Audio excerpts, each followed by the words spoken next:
The true traveler is he who goes on foot, and even then he sits down a lot of the time. Colette, Paris from my window 1944. Sexual enlightenment is justified insofar as girls cannot learn too soon how children do not come into the world. Karl Kraus. Politics is not the art of the possible, it consists of choosing between the disastrous and the unpalatable. J.K. Galbraith. Golf may be played on Sunday, not being a game within the view of the law but being a form of moral effort. Stephen Leacock. Asking a working writer what he thinks about critics is like asking a lamppost how it feels about dogs. Christopher Hampton.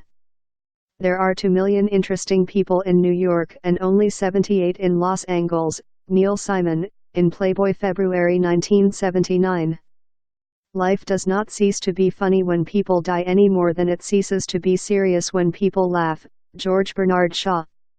Man is not like other animals in the ways that are really significant. Animals have instincts, we have taxes. Irving Goffman. Has anybody ever seen a drama critic in the daytime? Of course not, they come out after dark up to no good. P.G. Wodehouse. Even hooligans marry, though they know that marriage is but for a little while, it is alimony that is forever. Quentin Crisp. Natural ability without education has more often attained to glory and virtue than education without natural ability. Cicero.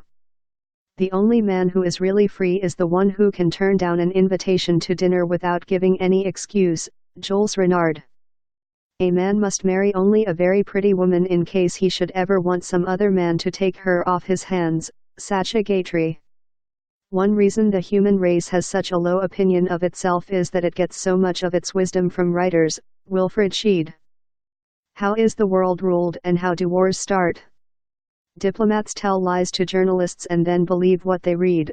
Karl Kraus. Events in the past may be roughly divided into those which probably never happened and those which do not matter. W.R. Inga. The proof that man is the noblest of all creatures is that no other creature has ever denied it. George Christoph Lichtenberg. I prefer the company of peasants because they have not been educated sufficiently to reason incorrectly. Michel de Montaigne. Honesty is the best policy, but he who is governed by that maxim is not an honest man. Richard Whately, Archbishop of Dublin.